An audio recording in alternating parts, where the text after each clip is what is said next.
levo sara vikemni ndobo tataltinga na buguni lonosi membaleti Mike ko ngwana ko ngole dava kena nomuni Serekali ni awa ko te tio mai na salnika kambura kena VitiFM ya samai nda samai taladi ko e bagandua na moni madawa vikemni na vekani ndingi taga ko mai na VitiFM levo vikemni se mai rede tingo ni oni se va ko tinga mai na nomuni Serekali membaleti Maikeli Radua so na wiliki yani en mataka vina gani kuwa vidana keno san wiliki to yani en singa vina ken indai ko ngona gai semati o mekina en salnika kambura kena VitiFM na mataka vina ken kuwa o bani ni vina kele butalanga na bugani ve semati en live stream sai wura davangani ndo woti o mekina ni sambula vinaka sa ngole talanga ni na bugani ni vina kelevo en vuku ni nandando ve semati tiko na vinga ona sara kina nomuni salnika kambura kena VitiFM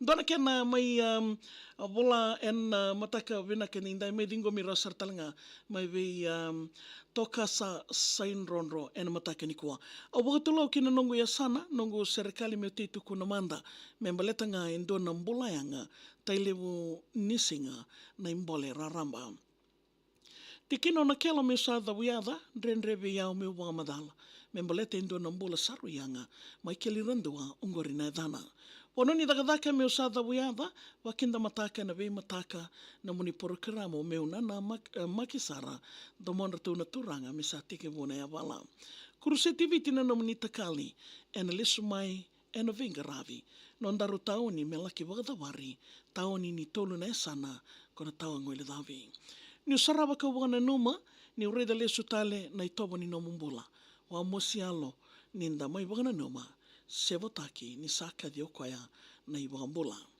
mataka ni moni ti meu yanda dake rendre sara nanduri setu dake wakinda mataka endau wakayan endau vei wakayan rati ndomo ni tailevo ena tawa ngole davi levo na video o sarava samo sintina ninda baka samataka tubu ni kalo menda na namaka dina mandanga ni utu ya sara nanda vei singo de ekila ni sama yado na baka dalaka isa turanga ngona nomu nilewa nanda nduisinga en enduanga ekila matabu wale meu sada buiada isa tina ichone etangi langa isa turanga e daba mbeka na nongo dala na munilewa moni wagadawara mosi ndira na vei talatala nyongo endo na turanga tama ena wakilai na indambe ni salala waka usibe na bononi dagadaka dona no muni katakato ni o wagatarongi o gaitu kuna tai ni osa wakarawoti kina bonua enda na nana makiboli na ibagambula mena vedi ngomi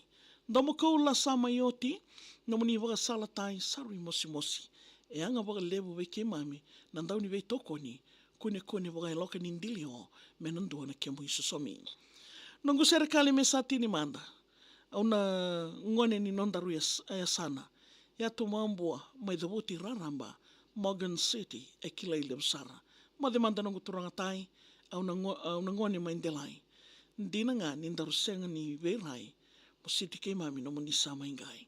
Kina mbuke meu sa suka do wosotia o matani wanua. Wo wale kede nei tai Maikeli Radua do moade wakandua. Na wale usara toka sambai roko uli Sain Ronro, Perth, Western Australia. Maramani mokani mbau tailevo. Tori sara na wono woturang no mbuke maina mosi and singa vina kendindai. Do talna kena mai dingo mi rautal tinga en mataka vina kenikua na nondaru iwasin nga unani wakatama vei toti nai sevo. Serekali ni mbula waka rautaki ni naita Maikeli Radua. Me tawa nongo wanga me te sokomanda. Na dewa ni dangi me umbiuta me ungwale manda wakayawa. Isa na ua sabe tumbu yaki ena oloa oku taumanda. Ngoni turanga matani wanua no mani mbara vi meu takasa. Au somu ki wanua ka wakasara wanaua e waka e wandongu ni dharamba waka malua. Au wakaronga kaunga kila ni dhabuta wuka na e dhamuni naita isa Maikeli Radua. Tukutuku ni lolosi sa ronga waka malua na donga waka dalaka e ado au kurambui kausan ruka. Sangani waka mbauti me kautani sarakina nambula e rakaina somate ni uto mbeka ongori e wakavuna. O dei manda e kila na nonda veisinga ni mataka. na dawi ka lawa sa kilan doan ngana non da turanga. Ia weke mami ni ke mami rongoda ke mami sanga i reida rawa. Ni sa waka rautaki, ni sa waka rautaki tiko mai me waka o ni sa tataunaka. Widana yalo ya wala o mai saraba. O ni sa tukuna saratunga ki na waka matata. Do waka ukawa mondo nangai tomana. O yau ke na nungu itavi sana waka rau me mai dawa. Endo saraba o ni se tala no takawoli. Na nomu ni vea la te vale e na vea kavi mondo songoni. Ni mbera na vitu mo sa waka kusa e vale na mbula e na kena ndau dombori isa sandina sara ni sa nduan dina na waka rau ko ni sala ko wawoli. E na ndo tale ko sauma na waka tataro. So era reida mbeka era kai ni wata iralango. Vea o ni usaraba sa i waka reitaki nga ni sa waka rautaki tiko na yalo. Me kau te kemuni na kalau ki na nando koro e na teikandua ni kalokalo. E na teikandua ni lako. E nandua na ngauna ni nomu ni prank taki e rumbo tiviti. Sombo na tuini wasa ki na viwali sa doko e nanda yemberi. Ndua nga nomu ni ngoni wuli ko tumbera e na viwaga wuli di ko ngai kaya ni nandua na kona ngo nrau na sota kina ke turangatani. Ko ngai toma na tale ko kaya ni nangai tambaki me kila i voravora.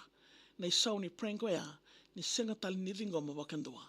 I ongo ke rato lora i waka malua na time na rua tolundua e wakawea o samumbeka sa kana waini mata e wea aua. Ndo tali na tukutuku e rato tonga na i tokani wakadakadaka. Na muni wakawawoli ni rayado yani e na wea mataka. Ke sotavi na rarao mai vale wakalilinga toka mandanga i ngoni sala e na rua tolundua me rawa marau teki ngakina na kawatamata. Na nomu ni mbula ni ke mami ngai mai a waka reida leso. Na e alo me vinaka kandau wei waka marau taki sanduen dina na i waka wawoli lewo. Ke ko kuni rarawa tiko mbeka se sona ngauna ko waka sangarana waka dengu. E alo vinaka ngai sema mai e na legacy ni naita Mike e na ndrenga mo dengu. Sa tamalesi tu na vesi ni ka kamburaki e na waya. Sana lewe ni noke woli nga nando momo ni mei waka na numitu e veti raramba.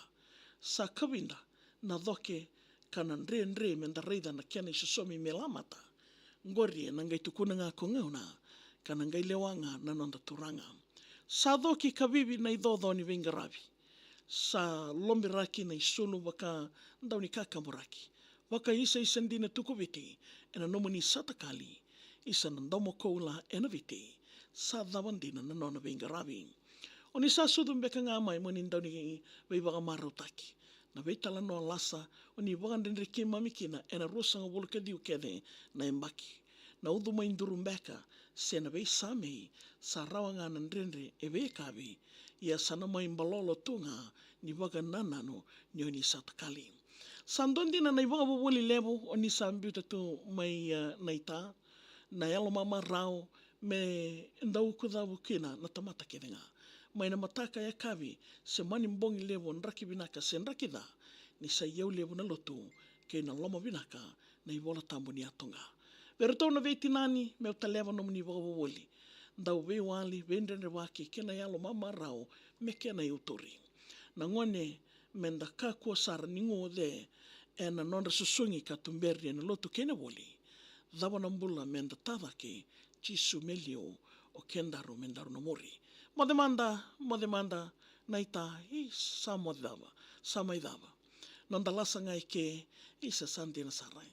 Ndau tangida na ngauna sombo ke a rao misuka ia sanangai lewa tunga sanangai lewe tunga ni waka nananu e na vei ngauna. Sa waka nawa tale manda nonguanga kina dewa ni dangi me sa te lele tale manda.